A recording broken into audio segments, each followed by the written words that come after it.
Good evening, everyone. Welcome to another episode of LPA Live. This is a spotlight stream. We are LPAlliance, an Intercaucus Coalition, rebuilding the Libertarian Party and revolutionizing the liberty movement.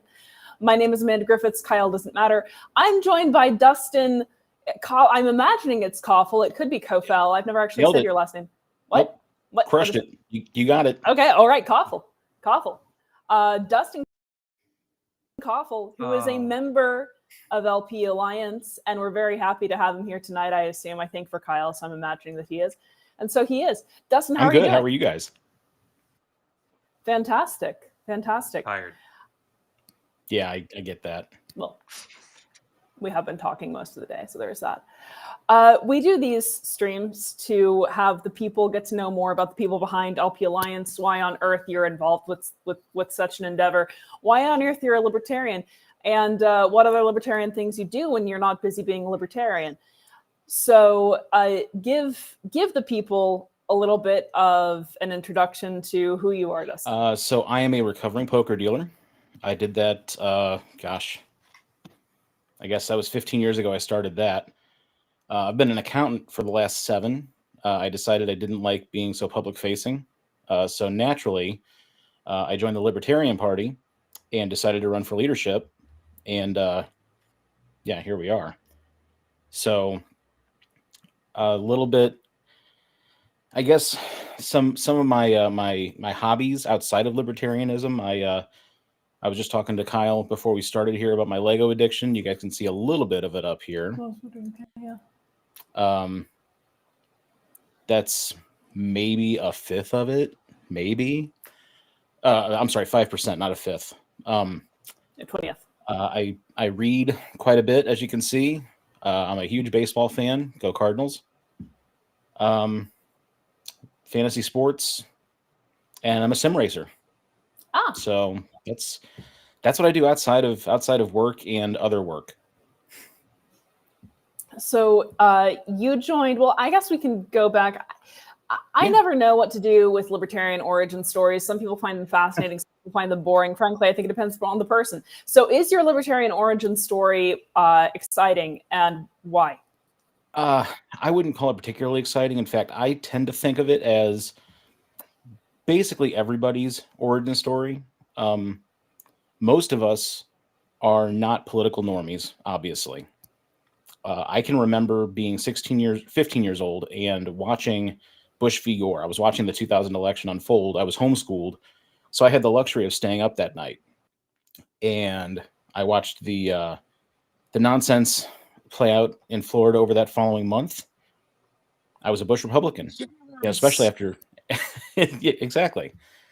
Especially after 9/11, I was very much a pro-war, go get 'em Bush Republican. And it wasn't until I started seeing friends of mine ship out that I went, wait a minute, maybe that's not a great idea. And it wasn't until, I guess I'm going to say, I should say I had already started down the path. In 2008, I voted for Bob Barr. He was kind of a nice half step between Republicanism and full-blown libertarianism. Voted for Gary Johnson in 12 and 16.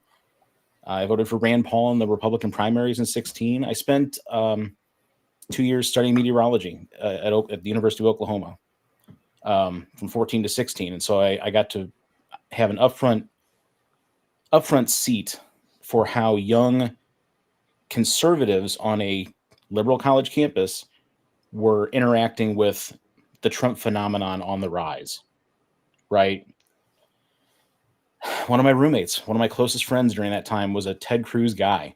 And we both, the one thing we could agree on and commiserate over was, oh my God, not Donald Trump. Mm-hmm. Just not this guy, right? Just as a reminder to who Donald Trump is, this is literally on the whitehouse.gov site right now. That's, yeah. Mm-hmm. That's in character. Mm-hmm. This is better anyway. Anyway, so to make a long story short, in 2020, I decided I was done playing around. I wanted to get involved. I attended St. Louis County. I'm in Missouri, by the way. Mhm. I attended a St. Louis County meeting as a guest, and they just happened to be doing officer elections like 2 months later. And I thought, you know what? Since the treasurer and secretary don't have to be members of the committee under state law, screw it. I'll be the secretary. That's fine. And that'll get me coming to meetings routinely. And, it wasn't but a year later, I was on the state committee, another year exec committee, and a year later, I was running for chair. So somebody's got to do it. So it was really post the Donald Trump election. Am I getting that right? That you? Yeah. That I like to joke that my L grew 3 sizes that day. So So did the Republican Party as well. Yeah, it's. I've heard that from a lot of people. Would you say? Because I don't know. We talk to people who come to libertarianism from the from the progressive side. What do you think that you ever really were a conservative, or that it just seemed to fit better? I think I was a conservative up until the 2008 financial crisis, which obviously was followed by the Tea Party, which was followed by Ron Paul's 2012 campaign. And, the financial crisis where a lot of it starts for me. Mm-hmm. It's where I really started to look at everything and go, the government doesn't know what the hell they're doing either. So, let me back up for a second, because I had a friend, we were probably 18, 19 years old at the time. And I'm guessing that we stumbled into the Missouri State Convention somehow. He heard about this meeting, and the only lasting memory I have, and it's probably someone I know very well now, was wearing a hat that had like a larger version of a microphone cube on top that said taxation is theft on each side. Sort of a low rent Dan Behrman. Mm-hmm. And that's like my lasting memory from that thing. It was the first time I'd ever seen taxation as theft. And I thought all these people were nuts. Yeah. Right. Yeah. So, yeah, I don't know. It was a slow descent. Dan went all the way to changing his middle name, right? Oh, yeah. Dan taxation is theft Behrman. Yeah. By law. It was a slow descent into madness. And then I fell off a cliff right down the rabbit hole. So, yeah, that's my origin story. I feel like it's the same for just about everybody. Just variations on a theme. Yeah. I mean, Harry Brown in the 2000 election was my gateway, so I'm right there with you. Mm-hmm. Now, did you stay active in the party during a post-Reno reaction? I think that there are a lot of people who, when that happened, took a step back, or at least slowly began to back away from the Libertarian Party. Maybe not libertarian activism per se. Did you stay in the party, or were you kind of checked out? No, I to my great shame, I voted for Angela McArdle in 22. And my thinking at the time, because I was still relatively new to everything, I wasn't a member of any caucus, never have been, and probably never will be. But my thinking at the time was she represented a generational change, and I thought that's what the party needed. I did not back out after she won. If anything, I got more involved. 22 was my first national convention. And at the time, I remember feeling like I was being, if not groomed, then at least pushed more toward, you're going to have to lead this thing sooner or later because nobody else wants to.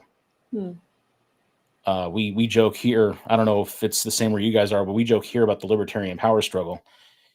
Okay, who wants to run for chair? No, please, you do it. Right? Yeah. So, the classic condolences. Yeah, exactly. I felt like I had to do it because no one else would. And so I never backed away.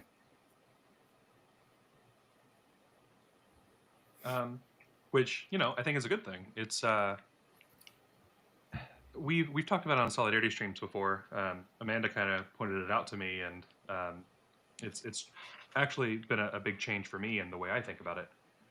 But our government has spent so long trying to train us in the idea that politics is this horrible, evil thing, and that we should all put blinders on and not pay attention to it. And then they do particularly stupid things, so that it's easy to believe that it's this horrible, stupid thing. But the only way It keeps people checked out. Yeah. And so the only way we're actually going to see that change is if people like you are stepping up and saying, I'm here, I'm not letting you do this to me anymore. So, I really appreciate that fact. Yeah, I mean, it's, I think we're slowly approaching a tipping point in terms of, interaction is the wrong word.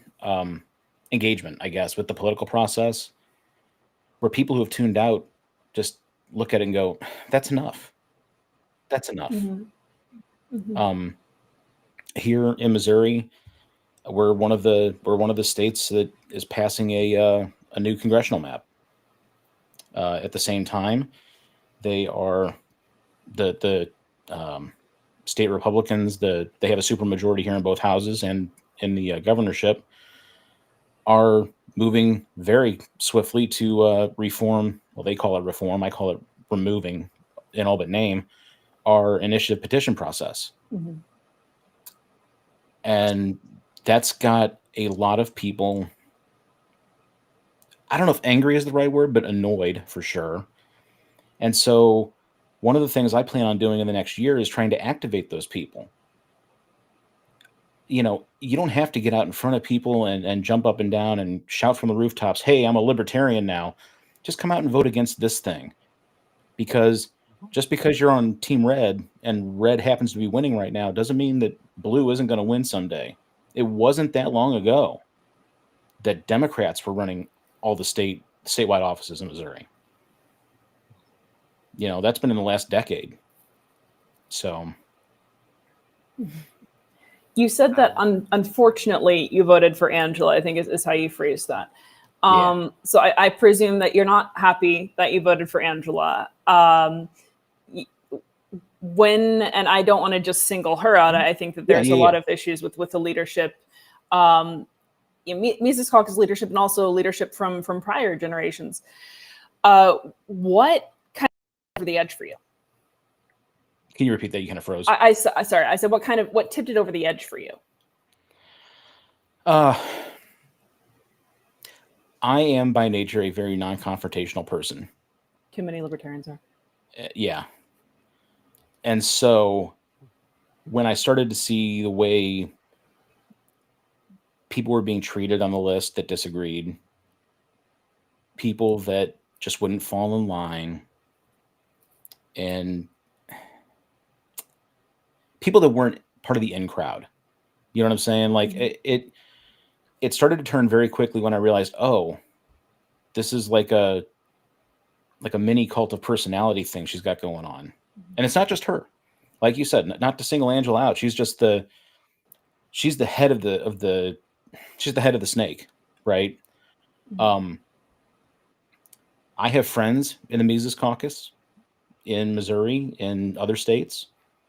I have never, and they'll all say it, I have never, ever once disparaged any of the rank and file in the Mises Caucus. It was entirely a problem with leadership. Yep. And, I roasted some folks, personally, for not standing up to their leadership, not knowing what we know now about leadership. Just, oh, you're not on board with us? Cool. See ya. I had no idea. One of the things that's fucking wild to me, right? Like, we're libertarians. One of the core tenets of our philosophy is question authority. Yeah. And that should be questioned in the party, in your not caucus, like that. Everywhere. Do what? Yeah. But not like that. I said not like that. Yeah, exactly. Yeah, not like that. You're doing it wrong. It's like, you've seen the shows. You're part of LPA. You know how this works. we keep seeing people that are like, well, are we sure Angela took money? And it's like, she told you she took the money. There's no question on that part. Right. Her argument is that it wasn't a bad thing, even if it can be legally considered embezzlement. Like, you can make that argument. I think you're stupid, but you can make that argument, right? But you can't just deny it. And we're watching the people who are like, no. That's my guy. My guy can't be the bad guy. I'm on the right team. Exactly. And not to like completely nerd this up, but I've kind of looked at it in sort of a Game of Thrones lens. You know, I can't remember the name of the subordinate clan to House Lannister that rose up, and Tywin Lannister basically wiped out the house. Mm. I can't remember the name, but it doesn't matter. It's the same idea, right? You know, it's just it's a different shade of gold. Yeah. That's all the difference is. Yeah.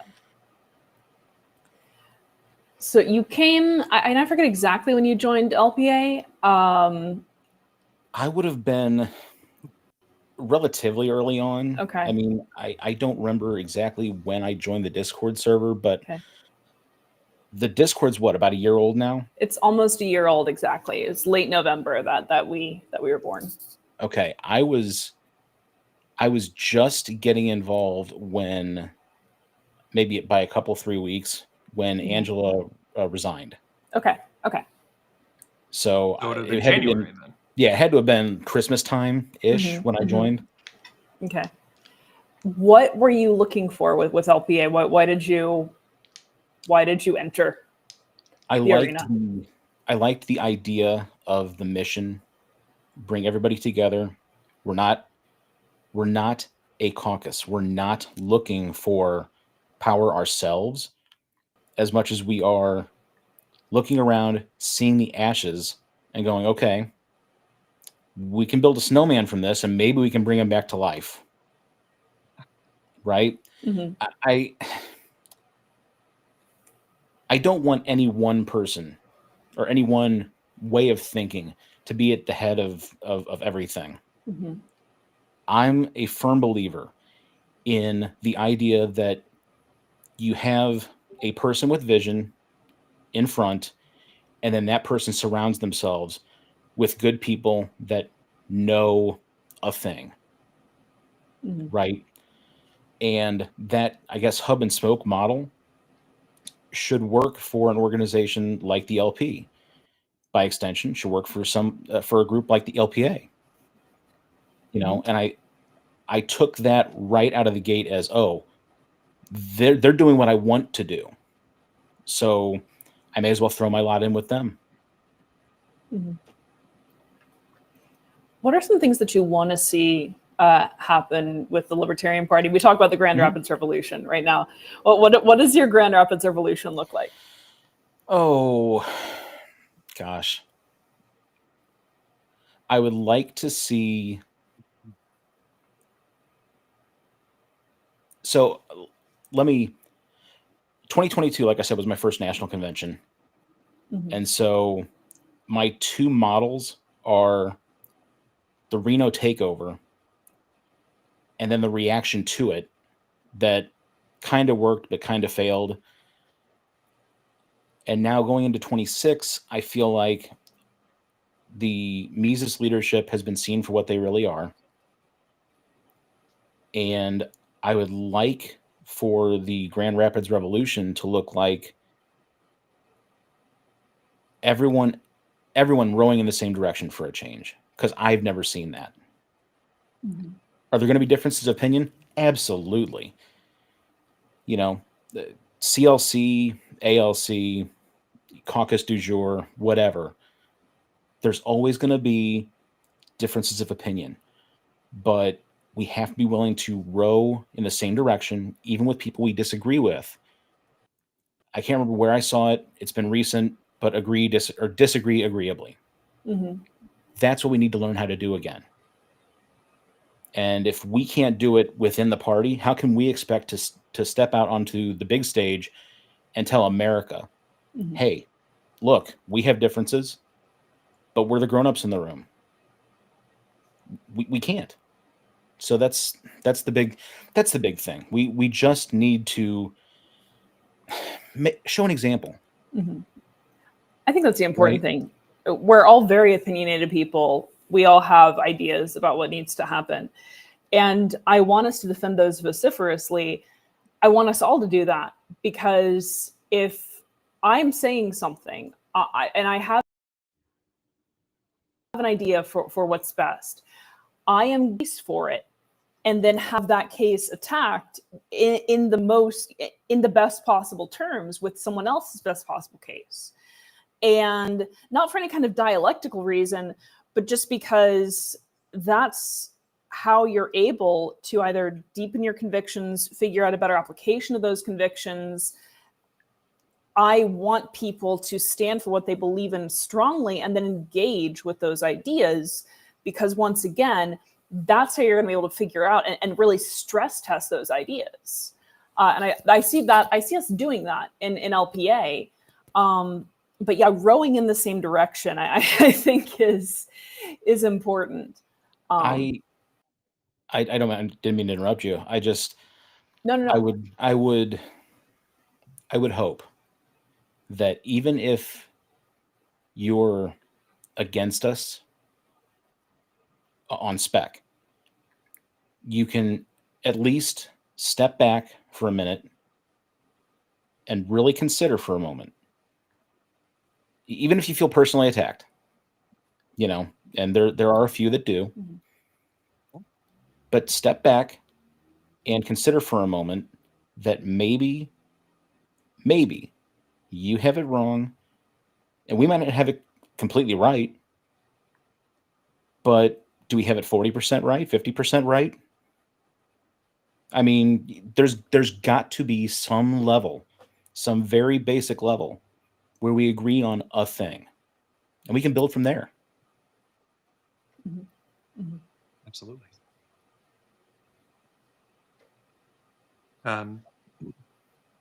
So,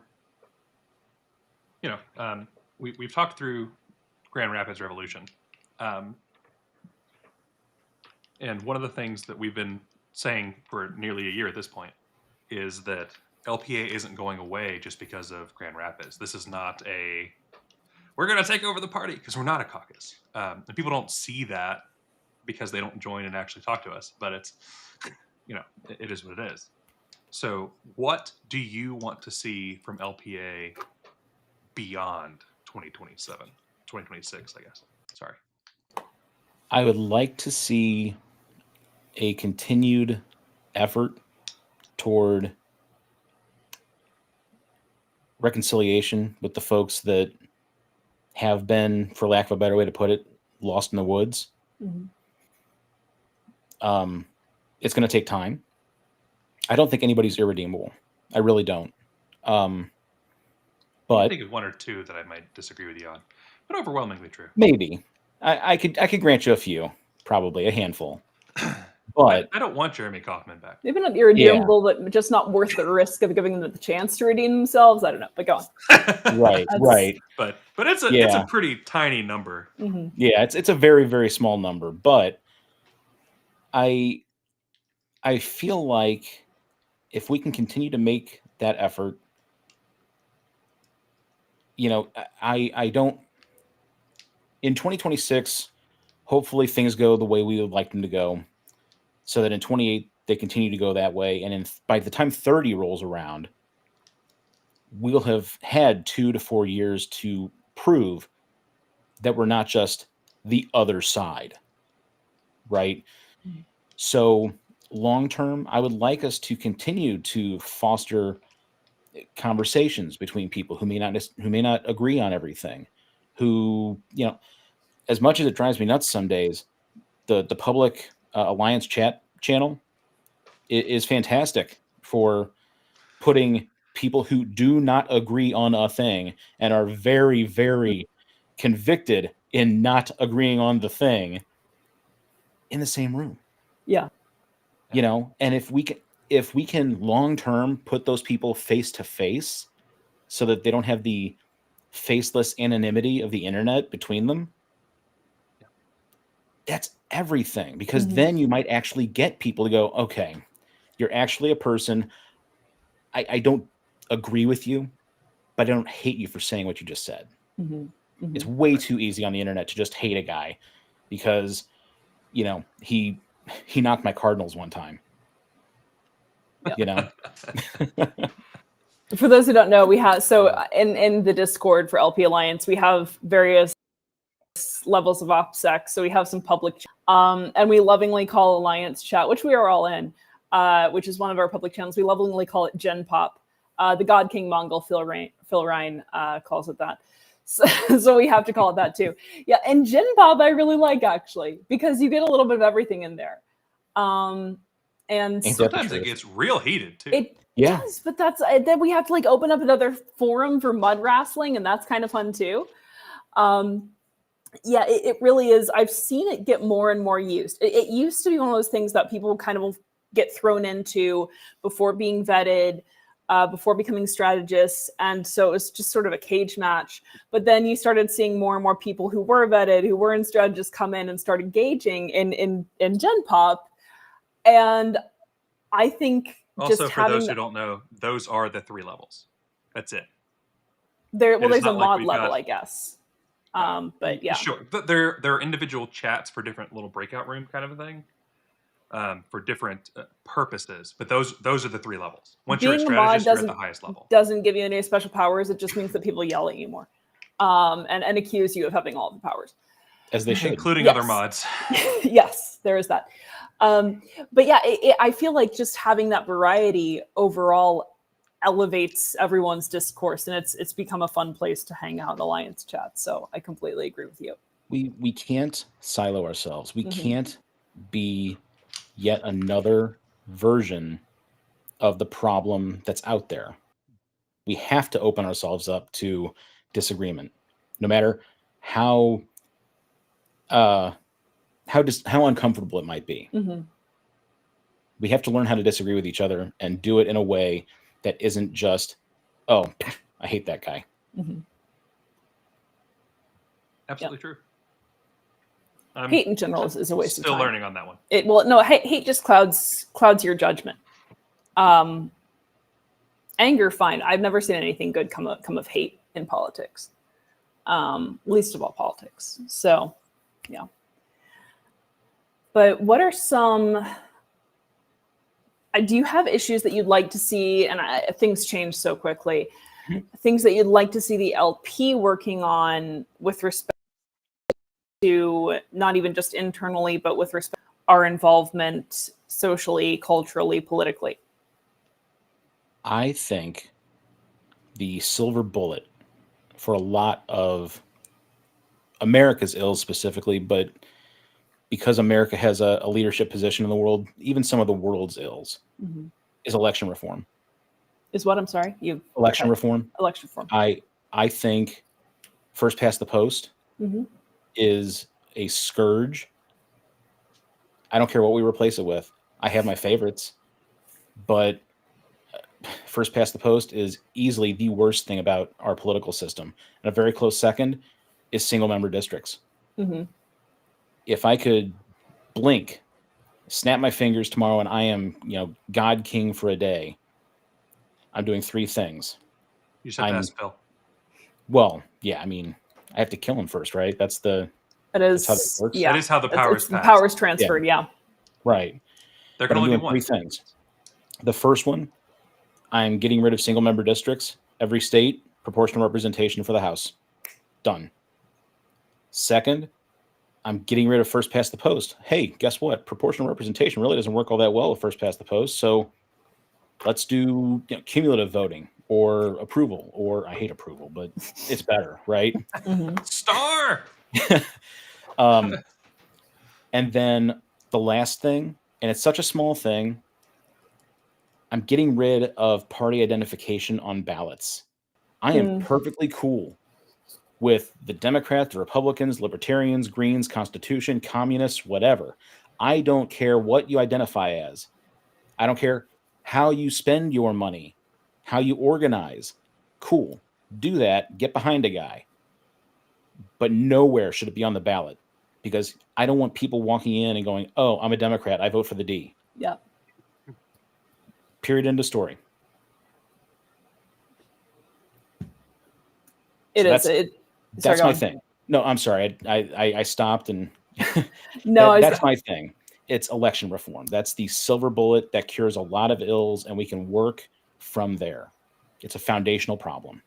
the more you realize just how much of our electoral system is designed to entrench the two major parties, just the worse and worse and worse it feels, and the more disgusting things look. Even fusion voting, that's a way to have the minor party say, if you can't beat them, join them, right? I remember doing writing a paper. I was doing a lit review in school at one point. I wanted to find whatever literature I could on extant minor parties and their role in the American political system. There was almost nothing.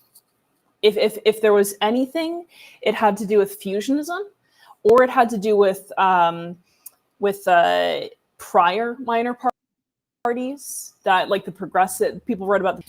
And I'm saying there's no mention, there's barely any mention of the third largest political party in the United States. Yep. And it's just there's so much to be written about it, but nobody wants to. I imagine it's not well funded. Well, I mean, there's that famous like party map, right? Looks like a nerve, right? And how many people inside the Libertarian Party can even name more than half a dozen parties in the history of the U.S.? And we're political nerds. Yeah. Well, yeah. Right. Yes. Like, how many people can go past 8? Probably not that many. Look, Nebraska has a nonpartisan unicameral. Yeah, and I saw a study on that actually that doesn't eliminate gridlock or polarization. Yeah. Which was very interesting to me. Yeah, I mean, it's hard to do because, even every time I say that,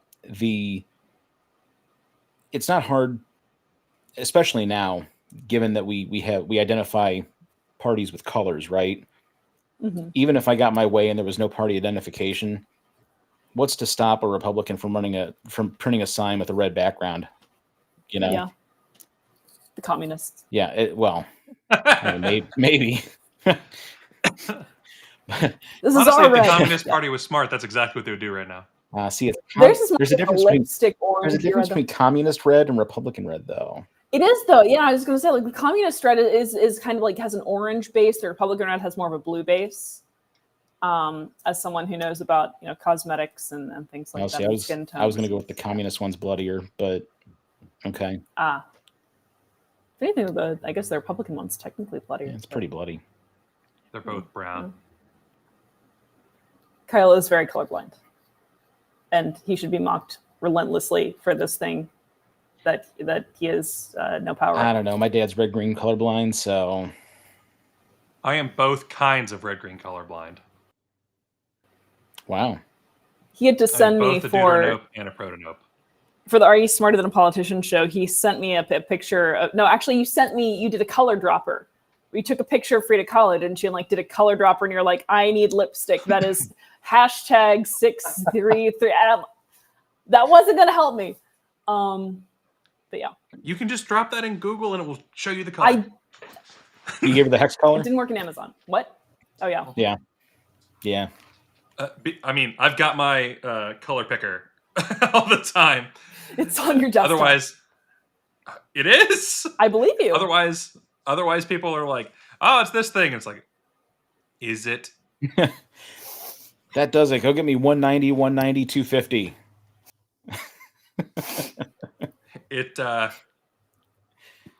One of the things that I get asked about there a lot is like, well, how do you know what color things are if you can't see them right? And it's like, because no one would wear a green that's that ugly. And then they'll respond like, what do you mean ugly? And it's like, because in my vision, for that green, it's hideous. And that means it's this green for you. um,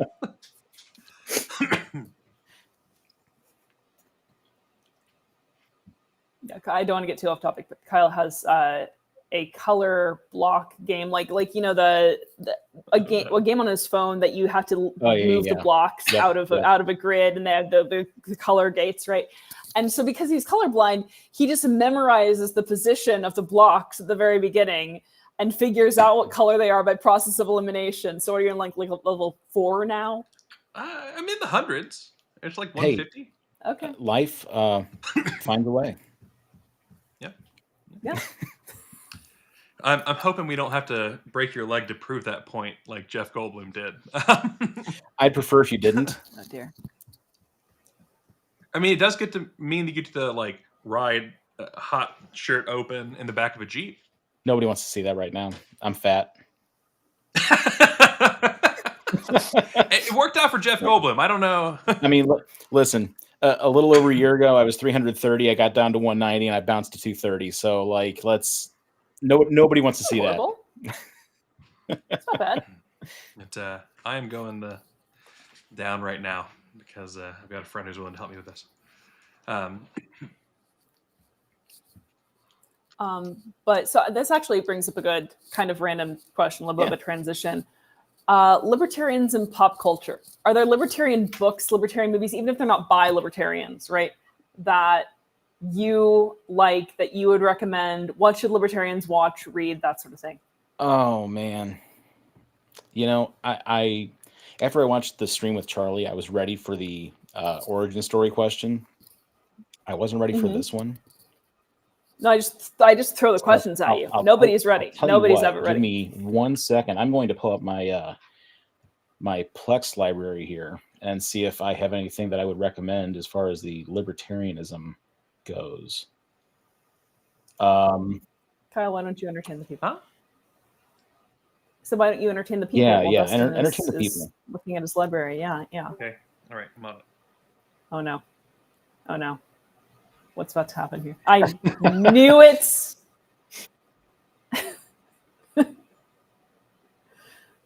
It's, it hits different when you're not wearing the makeup. Yeah, I'll bet. And when I don't have the flower crown and the everything else with it. The flower, yeah. I thought the flower crown was attached. Okay. It is a wig plus a flower crown. I think I've got a couple here, and they're not libertarian in nature, but they're political, and I think everybody should give them a try at the very least. Yeah. One of my favorite shows of all time is The West Wing. Okay. The politics can't endorse.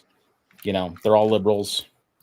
And the conservatives are kind of made out to be the bad guys in a lot of cases. Mm-hmm. But I would like to think in my heart of hearts that that's the ideal. That's what we should be striving toward. As far as smart people in places of power, if we're going to have them. Mm-hmm. And then there's Chernobyl. Chernobyl's amazing. I mean, yeah. Clip that. Clip that. I love Chernobyl. She loves Fukushima too. I heard it. No, honestly. Well, she let me know today. She hates fish. Wants them all dead. What? Hates fish. But I think Chernobyl is a good one, if for no other reason than to illustrate what happens when you can't disagree with people, when you can't say the part out loud that everyone knows, right? And so it's more than anything, I like to try to take away stuff that from my entertainment. I try to take away the libertarian thought if I can pull it out. But I admit I don't watch a lot of libertarian based stuff just because I don't need to be preached to. Yeah. I'm already singing.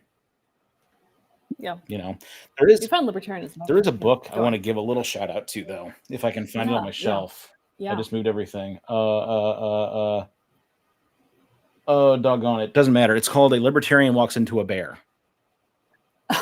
Okay. Is it about Jeremy Kaufman? It is. There it is. Yeah. Libertarian Walks Free Into State a Bear. Project. Nice. Yeah. The utopian plot to liberate an American town. It's it's based in New Hampshire. Grafton, New Hampshire, 2004 Free Town Project. I guess that was a precursor to the Free State Project. Mm-hmm. Yeah. Mm-hmm. It's the same people. They renamed and moved up. Gotcha. Okay. I got about halfway through the book, and then something else shiny caught my attention. So I have a tendency to do that. Most of those books behind me, I've read about half to 3/4 of the way through, and then went. A lot of people, yeah. Oh, hey. So, but yeah. So is A Libertarian Walks Into a Bear, is that's nonfiction then? Yes. Okay. I can't read fiction. I rarely can. I get my fiction visually. Yeah. I guess, well, books are visual, but you know what I mean. Yeah, I get my my entertainment. I get it movies, TV, etc. There's only one actual book, Kyle, so I'm not talking about you. There's only one work of fiction in recent memory that I've really loved, and in fact it actually is, like I say, it's my favorite book that Machiavelli didn't write, and even that's more like historical fiction. So I don't know how much it counts, but it is fantastic, and yeah, very, very politically themed. Chernobyl's fascinating, and Jared Harris is a criminally underrated actor, so there is that. Yeah, Kyle, you're laughing. Yeah, of course I'm laughing. Yeah. I'm talking. Every time you have a crush on a human being, it's amazing. I don't have a crush on Jared Harris. I love Jared Harris, but he's Sir Richard Harris's son. He's a little bit old and dumpy. But like, he's an amazing actor. He's an incredible actor. He's not here. You don't. One of the. You don't have to do the compliment sandwich. It's okay. He really did an excellent job in that movie. So.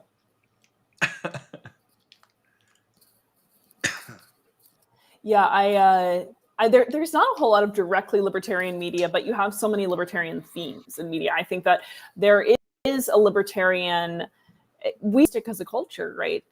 Even our progressivism is extremely individualistic, and our conservatism, in fact, is not as much as our progressivism is. And so you see it in a lot. You see it in a lot of cultural themes, that there's always some kind of libertarian, self-expressive zeitgeist that we need to be more open about, I think, just as a people. But it's there. I do think everyone should watch at least once a year the HBO John Adams miniseries. Okay, I've never seen it. Oh, you absolutely should. I have problems with HBO. I love Paul Giamatti. Oh, that's Chernobyl's. Okay. Yeah, it's fantastic.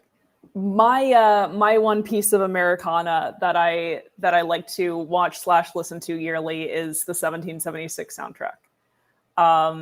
Mostly because is it William Daniels, who is Feeney, plays John Adams and does an amazing job of that. So, and I can also sing Abigail, so that's fun. I've never partaken. Yeah, no, you absolutely should. It's okay. As a friend called it, it's White Hamilton.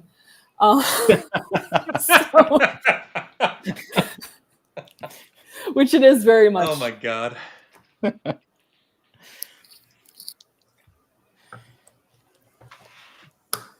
Right, so it's time for me to make Amanda really bored here. Oh yeah. What are your favorite sets? Oh no. I'm sorry? Stuck on an island.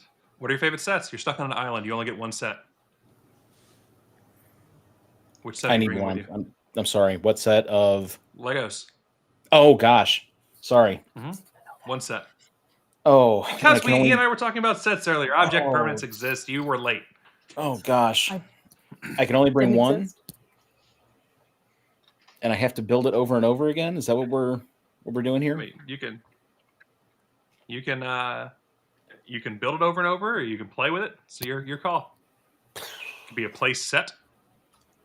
Like I've got the Batman Returns play set. It's a good time. Man.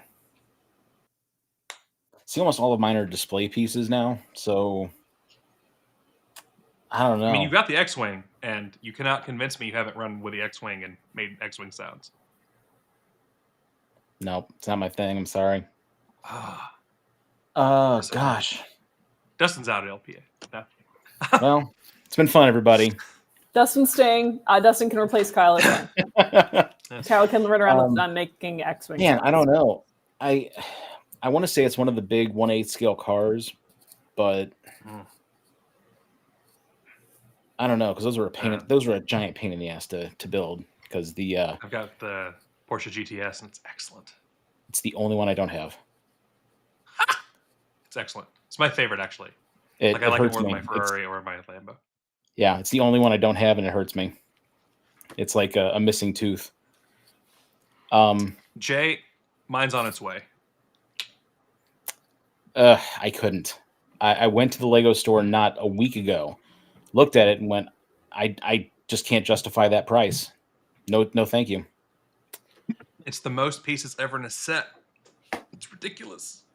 It's a 3-foot wide Death Star. Does it beat the Eiffel Tower? I thought the Eiffel Tower was like 10. Really? Okay. No, so anyway, I'm sorry. I'll answer the question and just say, you know what? I'm gonna cheat. The Statue of Liberty. How's that cheating? Why is that cheating? Because I'm a libertarian podcast, and Okay. It's fine. We do the European libertarianism here. We don't just stop at the Statue of Liberty. It's true. Frankly, I somewhat disparage the Statue of Liberty symbol. It's thinking too small. It's not communist enough for Amanda. That's not true. if it was just a French big giant foot, would it be better? Well, Kyle does like the feet. So Kyle might enjoy it. Just the foot of liberty. The Give me the statue of copper feet. toes, I guess. Yeah. All moss grown and stuff. Be great. I don't think that's moss. It's fungus, just like on an actual foot. I don't think. Wouldn't it be algae? Probably. No. I You don't know? Kyle. Come on. I don't spend time looking at the Statue of Liberty's feet, unlike you, clearly. Well, no, it wouldn't be algae. The would it? Statue of Liberty is copper, and copper is naturally whatever. It naturally Not kills green. bacteria. Yes, It I rips know. bacteria and viruses apart. So it's got to be something that isn't small organisms. So I think it would have to be algae, and not, in fact, shrooms. Maybe I don't claim to know my algae and my moss and all that good stuff. It's green. I wouldn't know Oh, yes, you would. that it's green. Again, No, I Kyle wouldn't. just like looks up. Well, no. I mean, you just are looking up pictures of the Statue of Liberty, zooming in on the feet. Is the Statue of constantly. Liberty green? It's whatever color you want it to be. It used to be bronze. Oxidation's a hell of a drug. Yeah. Oh, yeah. I don't know what color metals Top- are. It's fine. Top three. So you named election reform. Top three libertarian issues for you. I mean, not just libertarian issues, but like political issues. I would imagine. Like the libertarian. So electoral reform's the big one.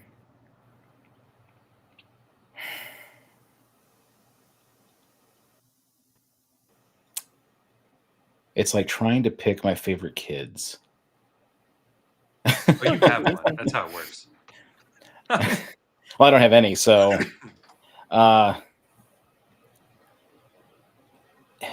I don't know. I would like to say healthcare reform and just get the government out of it completely, but that also feels a little bit like a cheat. So I don't have a healthcare policy position other than the government should get out of it. You know, um, and that's where I really struggle, to be perfectly honest with you, with what are my pet issues is I don't have anything to replace them Yeah. necessarily, and I have a real hard time with, hey, we should do this a different way. Well, how? I don't know. I can't do that. Yeah. You know, I if I don't have a ready to go idea, at least the bones of an idea, I'm probably not going to pipe up and, hey, this is all sorts of wrong. We should do it different. I'm just not that guy. It's So, hard with healthcare, especially because it's so complicated, and I think so many people don't know. I don't know all the ways that the government screws with it, right? Yeah. And that entrenchment and the cronyism. So it's very easy to look at the insurance companies, which are definitely not great actors in a lot of this, but are empowered to be bad actors because of the enmeshment with the state. And it's difficult to not just look at one side of that and be able to articulate exactly what is wrong. Any involvement, I think that's the difficult thing, is any involvement that the government has at all in an industry, right? Then they effectively set the price for that industry, even if they're not directly doing it. You see it with interest rates, you see it with Medicare, that whatever price the government is willing to pay, that's the price. That's the price that's set. Yeah, so I'm actually reading Andrew Ross Sorkin's 1929 right now. And the Federal Reserve is another area that I don't have an answer for other than we'll just end it. But I'm also not so naive as to think that I could just blink and we end the Fed and everything's magically better. I'm I joke with some conservative friends of mine that I'm a bad libertarian because I don't just want to go from 0 to 60 in one day. I understand that it's going to take decades. Even if I win tomorrow, it's going to take a long time, and I might not see the fruits of my labor to get to my end goal, because you can't just cold turkey anything government. I mean, look at what we're going through right now with the government being shut down, and SNAP benefits are, whether we agree or disagree that they should be a thing at all, it's beside the point. They are a thing, and people do rely on them. I would love to wean people off of them. Well, and God forbid you hand out food because that's not allowed. Yeah. Right. But we can't just snap our fingers and, okay, guys, no more SNAP benefits. Yeah. Well, cool. We're going to have, 30 million people starving. Or if not starving, at least in a position they haven't ever been in. So you're gonna have all sorts of knock-on effects. Crime's going to go up, and it's a bad situation. So it's going to take time to wean people off of any sort of government intervention, and we have to learn to be okay with that. Yeah. I think one thing that would go quite a ways is in getting rid of the Fed Treasury Accord, which basically allows the Fed to listen to the Treasury. So yeah, if the Fed's independent, but Congress gets to tell the Treasury what to do, and the Treasury is telling the Fed what to do. So yeah, I mean it's intriguing to me how even back pre-Depression, the Fed and the Treasury were intertwined, and only became way more so after FDR decided he could fix everything by getting the government involved in everything 3 times over. Yeah. So, yeah, I don't know what the answer is. I feel like everything is so entangled that no matter what we do, we have to be willing to take small wins, and that's going to make I'm going to make a lot of enemies on the anarchist side of the party for saying that. But just hang in there with me, guys. Hang in there.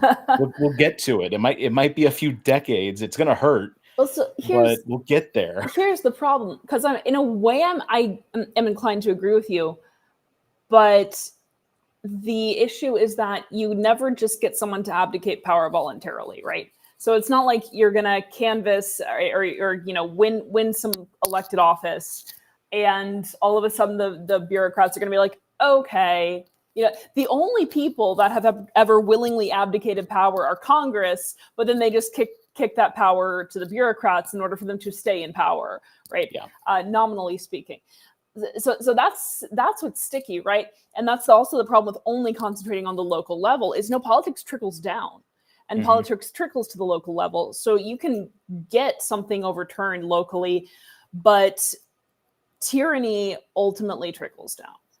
Well, especially in our current media environment too. Yeah. One of the worst things that has happened to American politics is the rise of social media over the last 20 years. It used to be everyone had that uncle at Thanksgiving that you didn't talk politics with because he was a nutbag. Yeah. Now, everyone's nutbag uncle can talk to everyone. I say worst and best, right? Because you're correct about that, but at the same time, it at least it makes people more politically attuned, if only to certain things, right? Makes people interested in politics, whatever they think that politics is. Unfortunately, it also causes people to think that they're involved in politics by tweeting, and that covers it. So it's this weird combination of learned helplessness and extreme obnoxiousness that I don't really know how to reconcile. I think social media has done fantastic things for politics by allowing people to be more connected, scaling political action and awareness, but at the same time, you can get an echo chamber effect, and you can definitely think that you're doing things when you're not actually doing things, right? So, it just struck me, but another book that people should read, if they're so inclined, is by Larry Sabato, and it's called A More Perfect Constitution. A More Perfect Constitution. I'm pretty sure that's it. Essentially, it's just making a case for, I think it's 10 constitutional amendments he would like to see. It was thought-provoking, and it actually kind of kindled my interest in constitutional law, and by extension, my interest in our party's bylaws. Yeah. I was never interested in our party's bylaws until I realized structure is function. Yeah. And so if we want to change the function or actually allow the LP to perform its function to the utmost, we need to change the structure. Yeah. I know I laugh every time I see Phil mention that he hates talking about bylaws and structure, and that's great. But I actually had the thought just earlier today, knowing that this was coming up, that the party needs people of all stripes. They need people like me who are interested in getting into, the bylaws need to change. I'm a structure guy. I'm an accountant. Yeah. This is what I do. Yeah. Right. But the party also needs people who can't stand bylaws, but love to do outreach. They love to get out in front of people and, make a noise. Put me in a room and let me rewrite things. Let me crunch numbers. Yeah. So, yeah, it takes all kinds. Yeah. Absolutely. So we could talk forever, and there's always more things to say. But we're trying to keep these as an hour. Last week was we failed. Well, last week was ago. the trial 2 run, weeks ago. right? Yeah. Whatever. There's only 1 week in my mind. It just it's all just one. It's all just like one long Groundhog week. Day. Oh my gosh, it's terrifying. Yeah. This is what's coming. But so again, you should join us on Discord because of the fact that we do so much of our planning and everything else on Discord. As long as you're a real person and you want to work to make LPA better and you want to make the LP better, there's a spot for you. You should also make sure to, if I can find my QR code, check out The Torch. It is So I'm gonna wax poetic and brag on it a little bit. From my perspective, it is the best libertarian publication there is. Period. I know people will argue that like Reason's out there. We're not like Reason. We're not Nick, doing the same call things me. there. I will gladly write for you, Nick. Sorry, go on. The torch wouldn't go in. Especially if you'll let her wear your leather jacket. I already have a She leather just wants jacket. to steal the leather jacket. Yeah, but she'd wear his before. Yeah. Don't I lie. mean, like to say that I wore it. So definitely check out the torch. It's a great spot to get all of the different information about the party. It's a great spot to see all kinds of different libertarian thought. It's one of the things that LPA does incredibly well. There's so many different thoughts and everything else, and we have so many good writers because we have a really good editor who was right there. And lastly, support the LPA. If you like the things we do, if you like the things we're about, you like the things that we're saying we're going to do, like getting 100 people to Grand Rapids, like rebuilding the entire IT infrastructure for the LP, like making sure the LP moves forward, like candidate backing, candidate advocacy, assisting in campaigns, everything. LPA is looking to be the spot that essentially the beginning of an anarchist idea market. And we may even have something coming for an actual anarchist market there too, but that hasn't been revealed yet. So there's your taste. Support us, help out with it. We all really appreciate it. So we shall catch everybody soon. We'll be back tomorrow for a stream with Solidarity. Yep, I can words good. If I can, before we sign off, Yeah, I would be remiss if I didn't say, if you happen upon this stream, you like what you heard, and you're in Missouri, lpmo.org. If you want to reach out to me directly, chair@lpmo.org. Please, everybody's welcome if you're willing to work in good faith. Excellent. Thank you, Dustin. It should be. Thank you everyone for watching. And as always, we'll catch you later. Our movement is stronger with all of you. So thank you for being a part of it. Good night.